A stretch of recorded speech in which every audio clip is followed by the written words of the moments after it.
Okay, the test is next Thursday, and you will need 2 scantrons because I'm having to use the old test, and I've gotten jumbled up a little bit on my testing. So I'm going to give you 2 separate tests, but they only count once, and I'm giving you extra time. So instead of starting the test at 1 o'clock, we're going to start at 12:45. Earlier than usual. We'll start the test at 12:45. So, and that'll give you more time. Chapters 21, 22, 23, 24, 25, and 26.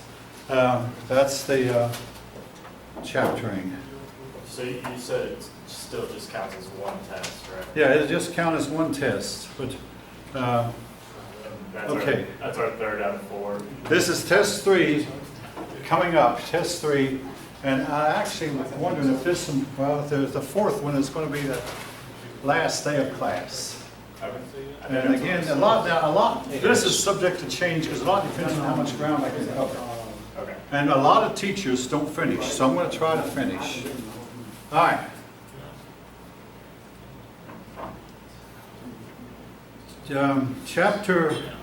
Well, we're still. All right, I left off last time with Rasputin.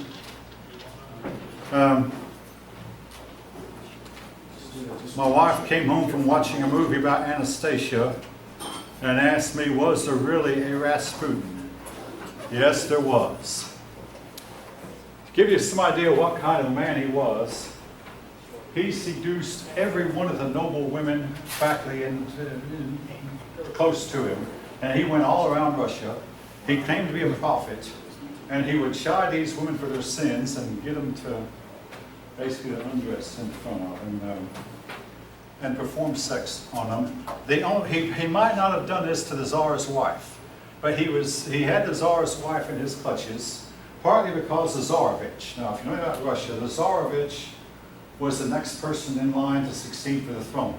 The Tsarevich was a hemophiliac, and every time the Tsarevich would play with some toys, he might cut himself, and nothing could stop the bleeding. Rasputin could stop the bleeding. We don't know how, possibly because aspirin had just been invented, and the worst thing that could have been done for the boy was to give him aspirin. But then when Rasputin would come along, he'd take the young boy off of aspirin, and this is believed to have been partly responsible for stopping the bleeding. But we don't know all that he did to actually get the bleeding stopped. Bear with me. It's PC. Oh, okay. All right. Anyway, Rasputin went around Russia, and the people thought of him as being a prophet, but not everyone did. But it's like, folks, the world is looking for someone who can foretell the future, someone who appears to be really close to God, someone who appears to be able to perform miracles. And Rasputin, for a while, seemed to fit the bill. And he got inside the Kremlin, and in a moment of weakness, the Tsar's wife revealed to him some family secrets, which meant he had a bigger hold on the Tsar's family than he otherwise would. He was giving the Tsar really bad advice. Well, a bunch of people around the palace said, this man has got to be killed.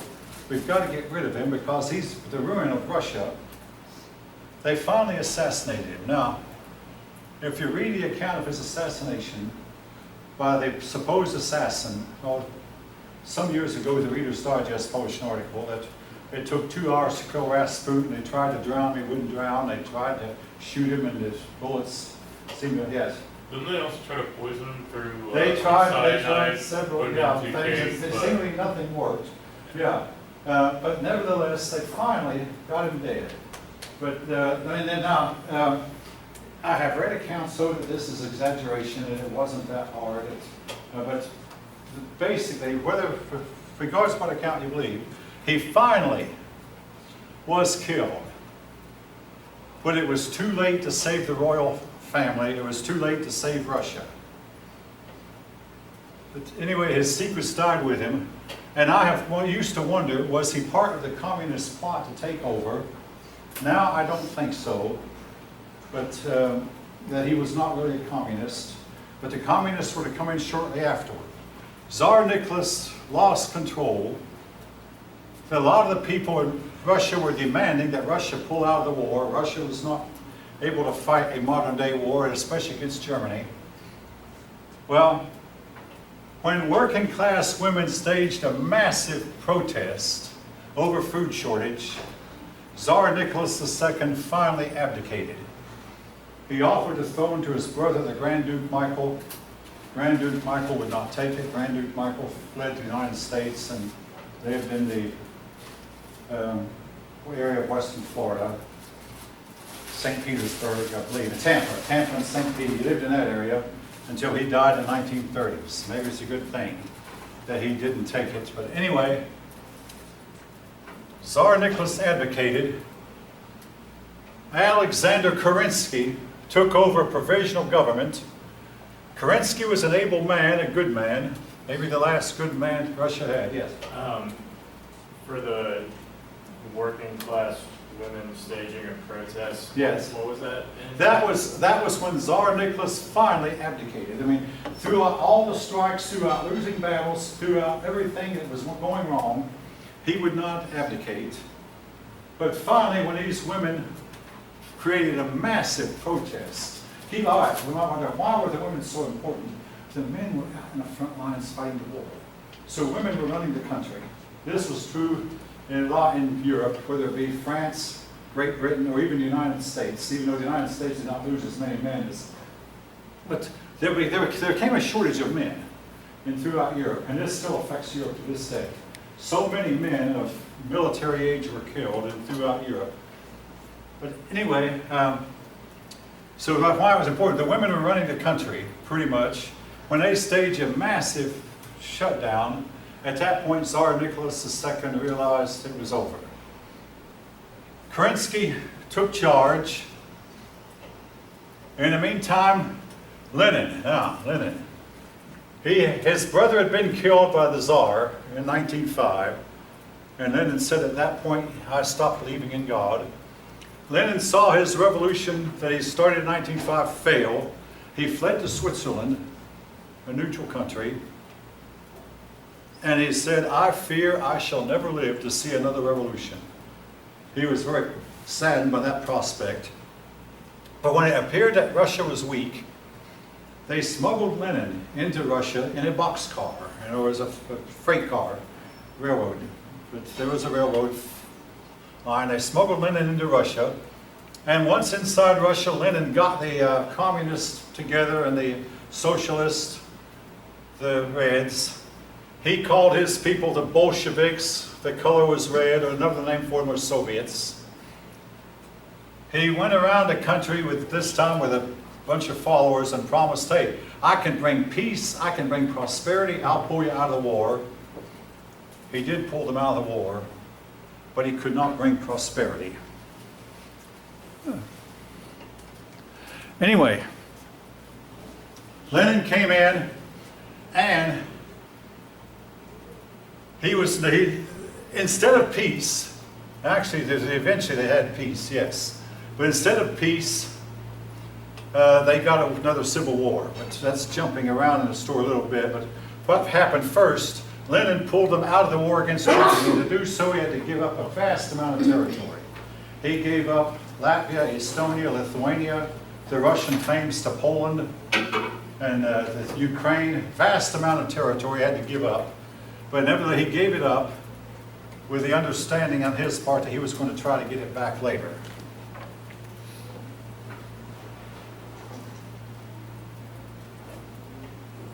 All right.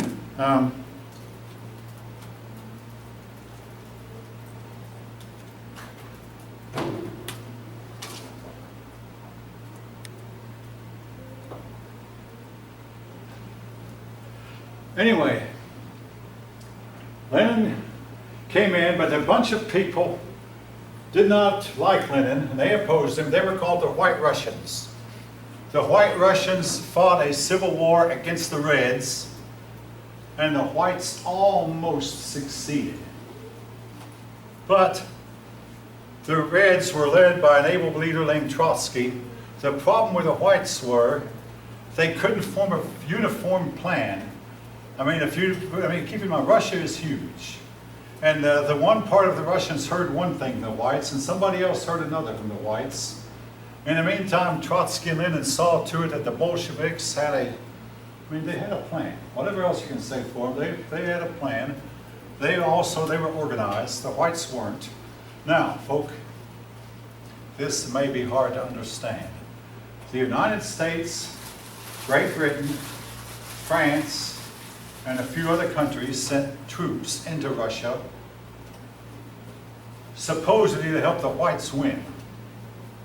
The troops went in and did absolutely nothing.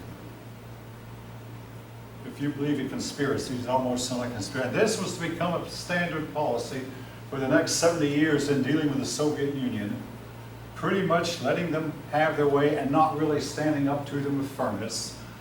And eventually the troops left, the foreign troops. The Americans left, the British left, the French left, all these foreign troops left. And when they did, the red victory over the white was complete. Well, problems were still there. The Reds split up into two factions. Trotsky joined one of the factions. Now, to give you some idea of what the communists do to its people, eventually, when Trotsky had outlived his usefulness, he was put on a shelf, deposed, and that was the end all we would ever hear about Trotsky. Now, Lenin did something that Hitler was to do later. He formed a secret police called the Cheka. The Cheka's job was to go around dressed as ordinary. They did not wear uniforms. They dressed as ordinary persons. They went around the countryside looking for rebellion. And a person never knew, but hey, you might be talking to a Cheka policeman. And if you made any remark about Lenin as a nut, you could expect to hear a knock on your door at midnight and you'd be taken off and possibly either executed or shipped to Siberia. The Russians for hundreds of years have tried to populate Siberia by taking the people they don't like and sending them off to Siberia. Not all of them necessarily bad folk. But anyway, Lenin only lasted about 5 years. During the 5 years that he was in office, he could not bring prosperity to the Russian people. The Russians suffered terribly during the war. They suffered terribly, and they never really recovered while Lenin was around. All right. We'll take our leave from Russia at this time. I will say this. I've read many accounts of how the communists took over, and every time I read it, I think maybe somehow the bad guys won't win, but then I have to face the reality. Because the whites almost won, folk. Lenin almost lost his grip. But it wasn't to be. The Reds took over. They named the country the Union of Soviet Socialistic Republics, otherwise known as the USSR, or the Soviet Union for short. And they would dominate Russia for the next 73 or so years. Today, the Soviet Union is no more. All right, while all this was going on, the Treaty of Versailles, as I mentioned last time, ended World War I. Woodrow Wilson became the first president to cross the Atlantic Ocean while in office. We had another president who had gone to Central America, to Panama. But Woodrow Wilson went to France. He thought nothing of it. And he brought along a plan for peace. His plan was to force democracy on places like Germany that had no democracy. And he told the Germans, you must get rid of your Kaiser. The Kaiser abdicated. He came with his 14 points. I'm not going to go into detail at the 14 points, except among other things. They said that Germany had to give up its control over the weaker nations surrounding it, which was actually done. But the 14 points also called for a League of Nations. Now, the purpose of the League of Nations was for the nations of the world would get together, talk out their differences, vote, and settle their differences without going to war. Now, Wilson made a couple of mistakes here. Number one, he only carried Democrats with him when he went to France. It is believed by some that had he carried, okay, since he was a Democrat, he should have carried more Democrats than Republicans. But if he had carried 15 men, 8 of them Democrats and 7 Republicans, he might have made it look like a bipartisan effort. If he had carried 7 men, 4 Democrats and 3 Republicans, instead he carried all Democrats. But then the Constitution says that the President makes treaties, the Senate must ratify the treaties. Okay, this is why the United States did not join. The United States did not ratify the Treaty of Versailles. The United States did not join the League of Nations. Did not ratify the League, did not join the League. That was sad because the League of Nations was started by the President of the United States, and yet the President of the United States would not join. The United States would not join. Now, needs to say Wilson was upset. Here's where Wilson made his big mistake.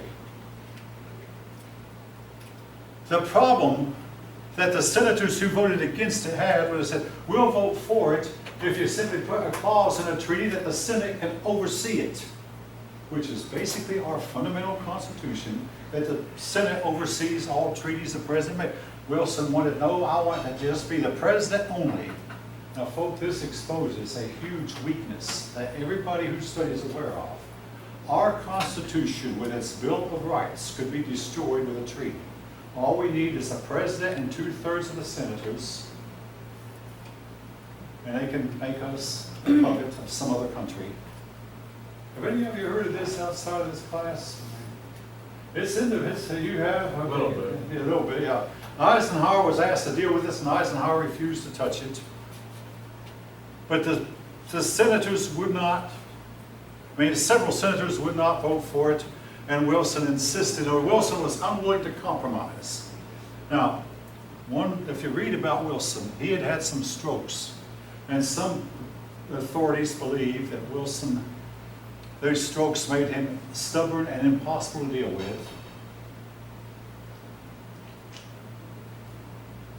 I can't call the name, but Wilson's father was a preacher, but I can't call the name of the denomination. Maybe you can use it because it might look like I'm favoring one denomination, but this people from this denomination, and I know this from personal experience, can be extremely hard-headed, stubborn, and immovable. And that might have had something to do with making Wilson that way. Just simply, no, it's going to be done my way. I'm not going to change. I'm not going to compromise. Folks, you don't compromise your convictions, but in a democracy, you have to be prepared to compromise your vote, or vote on a compromise. Otherwise, you're expected not pass. Now, your book says that the country was in an isolationist mood after going through World War I. All right, fine. Now, I think there was something else involved, folk. Now, this is just me. You won't hear this anywhere else. A lot of persons were reading, during the time of war, people become very religious. People go to church. After 9/11 occurred on Tuesday in 2001. On 9/12 Wednesday, it was like Easter Sunday. Everybody going to church, people couldn't help it. Where are all these people normally? But everybody was going to church. The preachers preached on Bible prophecy, and end-time prophecy talks about 2 things, among other things: war, plague, and a covenant. The war was the worst war in history, World War I, which killed more than 10 million people. But in addition, a plague occurred toward the end of World War I, the great influenza outbreak, which killed my great-uncle, among others. He was a soldier in the army, but he died not of bullet wound, but of a plague. The plague is a mystery plague. This plague occurred in 1918, before the invention of the electron microscope. Some people think it was the bird flu. Some think it was the swine flu. If any of you know more about it than I do, your input is welcome. But it was a big influenza outbreak that appeared took away several people. Wilson got it, but he recovered. The King of Spain died from it. It hit all classes. It hit both sides of the Atlantic, and then it just disappeared after about 3 or 4 months, having taken away millions of people in a short time. So between war and plague and a covenant, a lot of people in the country were not in a mood to enter into any kind of a covenant. I mean, again, you won't hear this anywhere else, but I think that this had a lot to do with it. The United States just wanted to isolate itself from the rest of the world. So we did not ratify the League, we did not ratify the Treaty of Versailles. Fine. And the main part of Wilson's 14 points did not get passed. We go into the 1920s, sometimes called the Roaring Twenties. The mood of the whole world was pacifism. Pacifism. In other words, peace at any price. Let's not have another war. The Kellogg-Briand Pact was signed by the great nations, including the United States, that outlawed war, but it had no provision to take care of a nation that started a war. Will you say that again? The Kellogg-Briand Pact had no provision to handle any nation that decided to start a war. You know, if you want a war, you can make one. There's nothing can be done to stop you. So it was the Kellogg-Briand Pact is only remembered because of its utter worthlessness. Now, into this scenario, Albert Einstein, the great physicist, wrote a couple of books entitled Why War? Jewish rabbis were teaching pacifism right and left. The whole world was in a pacifist mood. Now, if you visit a Jewish synagogue today, they don't teach pacifism anymore. Why not? Because between then and now, millions of them were thrown alive, screaming into ovens. Look, I'm going to tell you something. This is what people will do to you if you're not willing to stand up and fight. I don't like the idea of fighting. I mean, in my day, I had to contend with possible going to Vietnam. I don't like the idea of fighting a war. I mean, I expected if I get involved in a war, I get killed. I mean, I've had dreams about going into battle. Terrified. They're terrible dreams, folks. Nevertheless, if you're not willing to stand up for yourself, you'll get conquered. The Jews were pacifist at one time. Today, they are not. Again, the reason I feel so strongly about pacifism was my dad was a pacifist, and one of my brothers is a pacifist. I think they're both wrong. My brother once admitted that if we don't fight, they'll just come in and take everything we have and enslave us all. There is a lot of truth in that. All right. The Roaring Twenties in the United States was a time of the dance girls. Women had gotten the right to vote in 1919. They first voted in 1920. And from 1920 to 1992, for 72 years, the women either voted in the same percentage as the men, or if the men voted 55% for one candidate, the women did too, or they split their vote down the middle. The women would vote half and half. In 1992, it's believed that the woman's vote elected its first president, name of William Jefferson Clinton. But anyway, the women got the vote, but instead of taking interest in politics, a lot of them went to the dance halls. So they started smoking cigarettes, wearing short skirts, and became dance girls, flappers. Eventually now these young girls sobered up, and a lot of them became wives and faithful wives and good mothers, but that was to come after they had, you might say, sowed your wild oats a little bit. All right. The politics between the wars was superficial. And we have France being right next to Germany. France was promised that, hey, if you are ever invaded, we will all help you. Okay, so what happened? France was invaded and nobody came to help. And so the help was basically not given. All right, let me double check my roll here. Panashi Gundu. Grant Reynolds, Duena Taylor, Ashley Thompson. Oh, okay. Leslie Trejo. Again, if I didn't call your name, it's because I'm looking right at you. All right.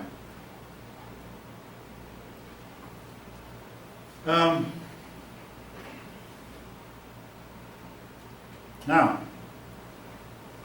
in the meantime, part of the Treaty of Versailles was to blame Germany and Austria for starting the war. Now today we look back on it and say, no, Germany and Austria played a role in starting the war. Yes? Going back to France, you said France was Promised promised help. if they were invaded, that Yeah. countries would come to their aid, and then they were attacked and no aid. Well, the British did eventually join up with them, but basically, What's the French, importance of well, that? what's the important?